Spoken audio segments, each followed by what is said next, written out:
ഇന്നലെ ഇന്ത്യയുടെ വ്യോമസേനാധിപൻ air chief marshal അദ്ദേഹം നടത്തിയ രണ്ടാമത്തെ പ്രസ്താവനയാണ്. ഈ രണ്ട് പ്രസ്താവന തമ്മിൽ ചെറിയൊരു കോൺട്രഡിക്ഷൻ ഉണ്ട്. അദ്ദേഹം കഴിഞ്ഞ ആഴ്ച പറഞ്ഞത് ഞങ്ങൾ അവരുടെ 5 വിമാനങ്ങൾ, പാകിസ്ഥാന്റെ 5 വിമാനങ്ങൾ ഓപ്പറേഷൻ സിന്ദൂറിൽ ഞങ്ങൾ വെടിവെച്ചിട്ടു എന്നാണ്. 5 ജെറ്റുകൾ, ഫൈറ്റർ ജെറ്റുകൾ ഞങ്ങൾ വെടിവെച്ചിട്ടു. കൂടെ ഒരു അവാക്സിന്റെ വിമാനമുണ്ട്, നമ്മുടെ ബോയിങ്ങിന്റെ മാതിരിയുള്ള ഒരു വലിയ വിമാനം. ഇത് ഇങ്ങനെ 6 എണ്ണം ഞങ്ങൾ നശിപ്പിച്ചു എന്നാണ്, ഞങ്ങൾ വെടിവെച്ചിട്ടു എന്നാണ് അദ്ദേഹം കഴിഞ്ഞ ആഴ്ച പറഞ്ഞത്. ഇത്തരം കാര്യങ്ങളിൽ രാജ്യത്തെ ഏറ്റവും ആധികാരികമായി സംസാരിക്കാൻ അർഹതയുള്ള ആളാണ് Shri Amarpreet Singh, air chief marshal. അദ്ദേഹം ചീഫ് ഓഫ് എയർ സ്റ്റാഫ്.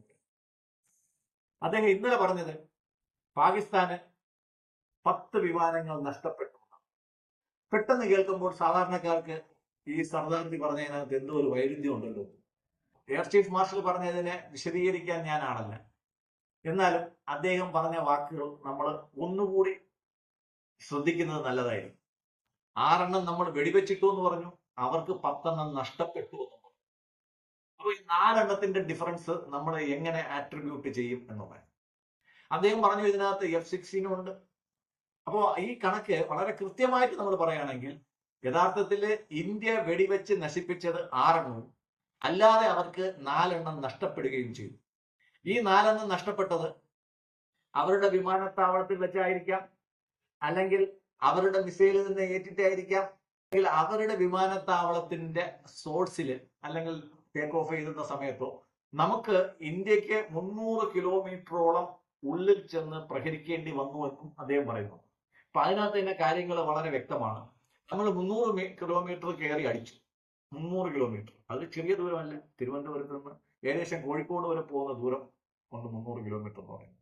ഇത്രയും ദൂരം നമ്മൾ അകത്ത് കയറി അടിച്ചു. നമ്മുടെ പ്രധാനമന്ത്രിയുടെ തന്നെ വാക്കുകൾ പറഞ്ഞു കഴിഞ്ഞാൽ ഖർബെ ഖൂസ്കെ മാരെങ്കെ, വീട്ടിനകത്ത് കയറി ഞങ്ങൾ അടി പറ്റിക്കുമെന്നാണ്. അത് ഞങ്ങൾ അടിച്ചിട്ട് പോയി കഴിഞ്ഞാൽ, ഞങ്ങളുടെ ഒരു പയ്യനെ തൊട്ടിട്ട് പോയി കഴിഞ്ഞാൽ നീ ഏത് വീട്ടിൽ കയറി വിളിച്ചു കഴിഞ്ഞാലും ഞങ്ങൾ വീട്ടിനകത്ത് കയറി അടിച്ചിരിക്കും, അതിനകത്ത് വരെ സംശയമൊന്നും വേണ്ട എന്നാണ് പറഞ്ഞത്. അപ്പോൾ നമ്മൾ കയറി അടിച്ചതോ നമ്മളെ മിസൈൽ ഏറ്റതോ ഇനി അവരുടെ തന്നെ മിസൈൽ ഏറ്റിട്ടാണോ 4 എണ്ണം കൂടി അവരുടെ ഭാഗത്ത് നിന്ന് നഷ്ടപ്പെട്ടു എന്നാണ് എയർ ചീഫ് മാർഷൽ പറഞ്ഞതിന്റെ സാരം. അതായത് നമ്മൾ വെടിവെച്ചിട്ടത് 6ഉം അവർക്ക് അല്ലാതെ നഷ്ടപ്പെട്ടത് 4ഉം, അങ്ങനെ 10 ആയിരിക്കാനാണ് അദ്ദേഹത്തിന്റെ വാക്കുകളിൽ നിന്ന് നമ്മൾ മനസ്സിലാക്കാൻ സാധിക്കുന്നത്. അല്ലാതെ ക്രിക്കറ്റ് സ്റ്റേഡിയത്തിൽ നിന്ന് ക്രിക്കറ്റ് ബാറ്റ് വെച്ച് തോക്കിന്റെ ആകൃതി കാണിച്ചിട്ട് വെടിവെച്ചിടുന്ന രീതിയൊന്നും അല്ല ഇന്ത്യ പഠിച്ചിട്ടുള്ളത്. നമ്മൾ പഠിച്ചിട്ടുള്ളത് വീട്ടിനകത്ത് കയറി അടിക്കുക എന്നുള്ളത് തന്നെയാണ്. അത് വിമാനത്തിലായാലും ശരി, ആർമി ആയാലും ശരി, നേവി ആയാലും ശരി.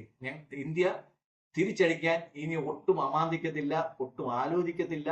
വളരെ കരുതലോടെ, കണ്ണിന് കണ്ണ് മൂക്കിന് മൂക്ക്, അതിന് യാതൊരു സംശയവും വേണ്ട, ഇന്ത്യ തിരിച്ചടിച്ചിരിക്കും എന്നാണ് ഇന്നലെ ആർമി ചീഫ് പറഞ്ഞത്, മിനിങ്ങാന്ന് എയർ ചീഫ് മാർഷൽ പറഞ്ഞത്, മിനിങ്ങാന്ന് തന്നെ ഇന്ത്യയുടെ രക്ഷാമന്ത്രി ശ്രീ രാജ്നാഥ് സിംഗ് ജി പറഞ്ഞത്. അതുകൊണ്ട് പാകിസ്ഥാൻ കരുതിയിരിക്കുക. നന്ദി, നമസ്കാരം.